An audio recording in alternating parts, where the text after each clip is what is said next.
तुम्हारी सारी खुशियों को वापस दे देंगे। सारे दुख तकलीफ को ले ले और तुम्हारी खुशियों को वापस दे देंगे। उसे खुश करना है।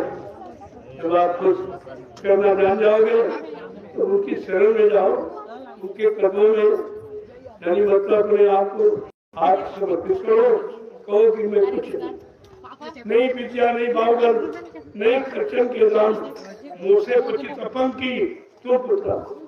जब ऐसा भाव अंदर में आपके उठेगा, अहंकार समाप्त हो जाएगा, मान सम्मान खत्म हो जाएगा, तब आप पर दया हो जाएगी। ये गंदगी भरे बैठे हो और गंदगी के कारण कोई पत्थर के सामने रो रहा, कोई पानी के सामने रो रहा, कोई कागज कैलेंडर के सामने रो रहा, कोई तीरथ मूर्त में रो रहा, जहाँ कोई सुनने वाला नहीं। अरे जहाँ बेदर्द हाकिम वहाँ फरियाद क्या करो। अगर संतों के चरणों में नतमस्तक हो जाओ, मत्था टेक दो तो दया मिल जाएगी, और पत्थर में मत्था पटक दो तो खून निकाल दो। इससे प्रमाण है, प्रमाण भी नहीं समझता है। पानी में डुबकी लगाओ, मौत हो जाएगी। मौत के ये सब मौत की निशानियां हैं, और तुम्हें जल्दी से मौत के इसलिए पहुंचाया जा रहा। राजा को घबराहट है कि जनसंख्या कम नहीं हो रही, खूब किया, ये नसबंदी वो नसबंदी, इसको पकड़ा नस्ता किया, तो उसकी महिला को पकड़ा कर पार करा दिया। अभी बच्चा बेचारा बाहर आ नहीं पाया, दुनिया को देख नहीं पाया, और वो चला गया संसार से। पता नहीं फिर ये मनोन्मोहन मंदिर मिले मिले न मिले किसी को। ये सब तुम्हारे साथ जो हो रहा है उसको संतों के सिवा किसी पास कहने की शक्ति नहीं है, क्योंकि संतों को न राजा से न प्रजा से कोई इच्छा, कोई लेने की भावना। जो सब कुछ देने वाला तो तुमसे क्या बोलेगा, और तुम दे ही क्या सकते। तुम्हारे पास खुद ही कुछ नहीं, तुम खुद ही भिखारी हो। इस भारत जनता से भीख मांगते हो, चंदा की भीख, नोट की भीख, महंगाई की भीख, किरानी पत्थर और टक्के, ये सब खुद ही मांगते। लेकिन जनता बेचारी अंधेर नगरी अनबूझ राजा, इसीलिए लिखा गया। जहाँ पर दोनों अज्ञानी हो तो कौन किसको ज्ञान सिखाएगा, कौन किसको ज्ञान के रास्ते पर लाके खड़ा करेगा। वे तो अंधा गुरु और बहरा चेला, वे नरक में दोनों, ना वो उसकी कान खुला, ना उसकी आंख खुली, और ना उसकी दिव्य दृष्टि गुरु की खुली। जो दिव्य ज्ञान आपको सिखाए, दिव्य ज्ञान की तरफ ले जाए, इसीलिए सब एकदम हिंसा कर दो। बाबा जी ने बहुत पहले इशारा किया कि आगे बुरे कर्मों की सजा कुदरत प्रलय के रूप में देगी। जल प्रलय, जल में दो मत जाएंगे। ये कुंभ तो साक्षात प्रमाण है। कितने लाख मर गए बताए किसी, कितने चले गए। तुम एक जीव को बना नहीं सकते हो, रख नहीं सकते हो, तो लाखों जीवों को मिटाने का काम क्यों किया? किससे पूछ की? जीव तुम्हारे, ये आत्माएं तुम्हारी है, तुमको ये भी नहीं मालूम।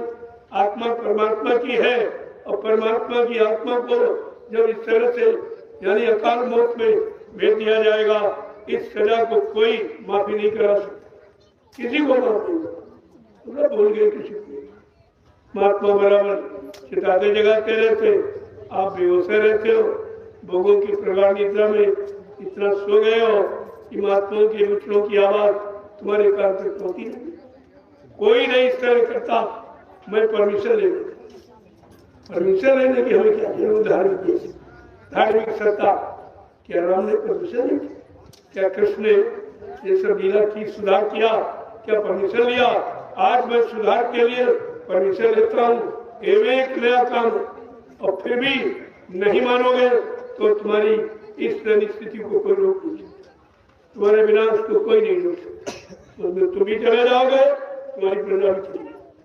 अब भी मान लो तुमको भी नहीं ये मानव तन मिलेगा, तुमको तो हजारों जन्मों तक नरकों में जाना पड़ेगा, क्योंकि तुम्हारा काम कोई मानव शरीर पाने वाला नहीं, कोई कर्म तुम्हारा मानव शरीर पाने वाला नहीं है। लेकिन समझ में नहीं है, हम जानते हैं आप नहीं मानो, लेकिन हम बताएंगे क्यों? हमारा फर्ज है। मैं जानता हूँ कि जब इतने वर्षों में न राजा माना, न प्रजा मानी, न कोई भेदधारी महात्मा माना। अरे महात्मा अगर महात्मा की बात को समझ लेते, मान लेते तो देश की स्थिति नहीं, वो भी नहीं। सलाहकार कैसा होना चाहिए, मंत्रिमंडल कैसा होना चाहिए, जो राजा को बुरे मार्ग से बचाए, उसको नरकों में जाने से रोके, अच्छी नहीं भली सलाह दे। ये मंत्रिमंडल, ये मंत्रियों का काम होता, लेकिन कोई नहीं, सब उसी की हाँ में हाँ कि जितनी जल्दी मर जाए अच्छा है, जितनी जल्दी नरक में चला जाए अच्छा। ये तुम्हारी सलाहकार नहीं है, ये तुमको नरक में पहुंचाने का ये जल्दी प्रयास कर रहे। सतगुरु वैद्य कितना साफ साफ लिखा है, सतगुरु वैद्य रसोईया, इन तीनों की महिमा आ रही। सतगुरु हमेशा सत्य का संदेश, वो लालच लोग में आके वो राजा को बुरे मार्ग से जाने से यानी करता है, उसको उसकी तरफ भेजता है। ये सतगुरु का कर्तव्य है। और वैद्य किसी को दुश्मन नहीं समझता, सबके रोग का निवारण करता है। न जाति पाति होती उसमें, न उसमें कोई मजहब धर्म की बात, न छोटा बड़ा गरीब अमीर, न स्त्री पुरुष, न हिंदू मुसलमान, कोई भेदभाव नहीं होता। वो वैद्य सारे रोगों का निवारण कर सकता है। और रसोईया भंडारी भी बहुत सोचते, वो भी किसी के लालच में, घूस रिश्वत में भोजन में जहर नहीं मिलाएगा, मरवाता नहीं, लेकिन आप तो सब कुछ कोई बाकी नहीं है। व्यवस्था एकदम पलट गई। अब व्यवस्था पलट गई तो धरती भी पलट जाएगी। इस धरती पर इतना अत्याचार, अनाचार, पापाचार, भ्रष्टाचार राजा के द्वारा हो रहा है। लिहाजा ये धरती माँ अगर करवट ले लेगी तो तुम सब विनाश में चले जाओगे। ये करवट लेने ही वाली इतनी दुखी है, इतनी त्रस्त हो गई, अब ये कोई सुनने वाला नहीं है। और झूठी जयकार भारत माता की जय की आवाज, इनको शर्म नहीं आती है कि भारत माता की जय, कि तुम्हारी व्यवस्था की पराजय की व्यवस्था है। भारत माँ का मान सम्मान, गौरव गरिमा महिमा की बात है कि उसका अपमान हुआ। इसलिए सैकड़ों वर्ष पहले संत रविदास जी, महात्मा हमेशा संदेश देते, सैकड़ों साल पहले आए थे। वो मीराबाई के गुरु थे। उन्होंने देखा कि स्थिति राजा की तरफ से बड़ी खराब हो गई, तो उनको कहना महात्मा चुप नहीं आते ऐसी स्थिति में। वो किसी के लोभ लालच में, किसी के भय डर में वो नहीं करते। वो बिल्कुल स्वतंत्र आजाद है अच्छी सच्ची बात कहने के लिए, जिसमें जन जन का हित हो और राजा प्रजा दोनों का लाभ हो। ऐसी बात कहने में महात्मा कभी डरते नहीं, कभी पीछे नहीं होते। रविदास जी ने क्या कहा, ये भारत देश, ये धार्मिक भूमि है, यहाँ पर शक्तियों का प्रादुर्भाव हमेशा रहा। जब धर्म खत्म, कब शक्तियाँ आती है वो भी तो इतिहास भूल गए।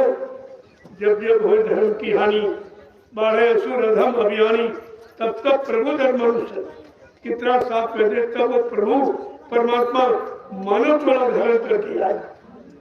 अब सबको सुख शांति का रास्ता बताएगा, सब पर दया कृपा मेहरबानी करेगा, किसी स्वार्थ लोभ लालच में नहीं रहेगा, कोई रात पाट की इच्छा लेके नहीं आएगा। वो विशुद्ध परमार्थ की भावना में ओत प्रोत होकर सब जीवों का कल्याण जरूर है।